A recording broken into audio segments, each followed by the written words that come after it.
신천지의 힘, 국민의 힘은 헌재 결정에 승복하십시오. 헌법재판소는 어제 검사 3명의 국회 탄핵소추에 대해 탄핵소추권이 남용됐다고 볼 수 없다고 밝혔습니다. 헌재는 국회 탄핵소추안 의결 과정에서 필요한 법정 절차가 준수되고 피소추자의 헌법 내지 법률 위반 행위가 일정 수준 이상 소명되었다 하면서 이 사건 탄핵소추 주요 목적은 헌법 위반 등에 대한 법적 책임을 추궁하고 동종의 위반 행위가 재발하는 것을 사전에 예방함으로써 헌법을 수호하기 위한 것으로 보아야 한다고 했습니다. 파면에 이를 만큼 중대한 위반이라고 보지는 않았지만 국회가 충분히 탄핵할 만한 사유가 있고 적법하게 이루어졌다는 점을 분명히 한 것입니다. 권영세 국민의힘 비대위원장이 윤석열에 대한 헌재의 탄핵심판 결정에 승복하겠다고 밝혔습니다. 며칠 전까지만 해도 마은혁을 임명하라는 헌재 결정을 따르지 말라고 최상목 부총리를 압박하더니 이제 윤석열과 손절하기로 마음먹은 것 같습니다. 그러나 많은 국민께서는 국민의힘의 헌재 결정 불복을 우려하고 계십니다. 국민의힘이 그동안 말 따로 행동 따로 행태를 지속해왔기 때문입니다.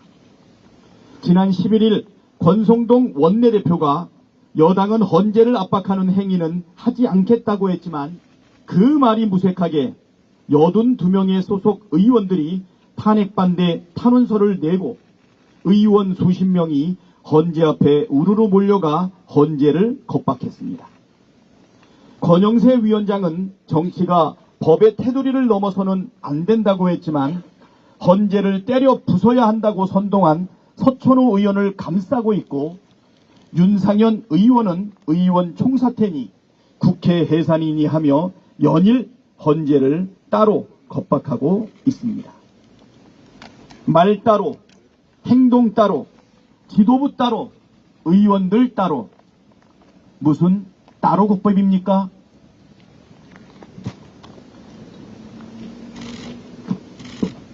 권영세 위원장과 권성동 원내대표가 진심으로 헌재 결정을 존중한다면 서천호, 윤상현 의원 제명에 찬성하고 최상목 부총리에게 마은혁 재판관을 즉각 임명하라고 하십시오. 헌재 결정에 승복하겠다는 말의 진정성을 행동으로 보여주길 바랍니다. 줄탄핵 때문에 계엄 선포했다는 허위 선동으로 파면을 막지 못합니다. 22대 국회에서 비상계엄 전 가결된 탄핵은 딱 한 건 이진숙 방통위원장에 대한 탄핵뿐이었습니다. 감사원장과 검사 3인을 비롯한 나머지 탄핵은 비상계엄 이후의 일입니다. 게다가 어제 대법원은 이진숙 체제 방통위에서 이뤄진 MBC 대주주 박문진 이사 임명 처분 효력을 정지해달라는 신청을 최종 받아들였습니다. 이준석이 비록 파면은 면했지만 불법을 행했다는 것을 인정한 것입니다. 헌재도 이진숙과 검사 3인에 대한 국회의 탄핵이 적법하고 충분한 사유가 있었다고 판단했다는 점을 다시 상기시켜 드립니다. 오히려 윤석열이야말로 취임 이래 25번의 줄 거부권을 행사했습니다.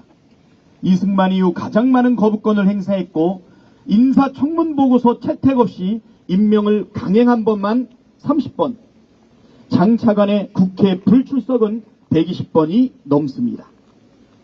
역대급 국회 무시, 일방 폭주를 막기 위한 국회에 불가피하고 적법한 탄핵을 내란의 이유라고 선동하는 건 매우 파렴치한 일 아닙니까?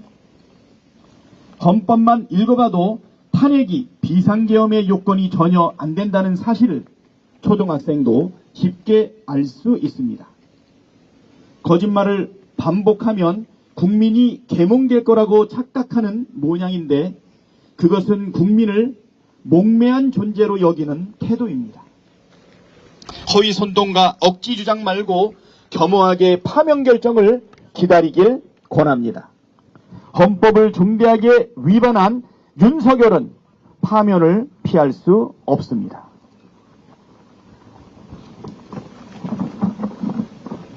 최상목 부총리가 명태균 특검법에 대해 거부권 행사 입장을 밝혔습니다. 최상목 부총리가 권한대행이 된 뒤 8번째 거부권입니다.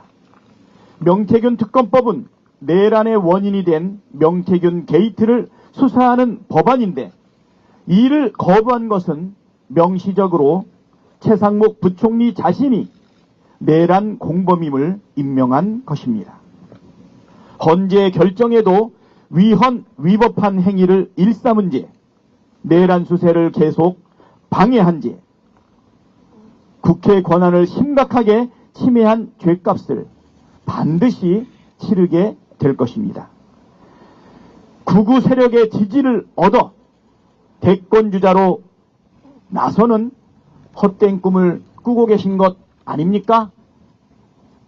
하루빨리 헛된 꿈과 허몽에서 깨어나시길 권합니다.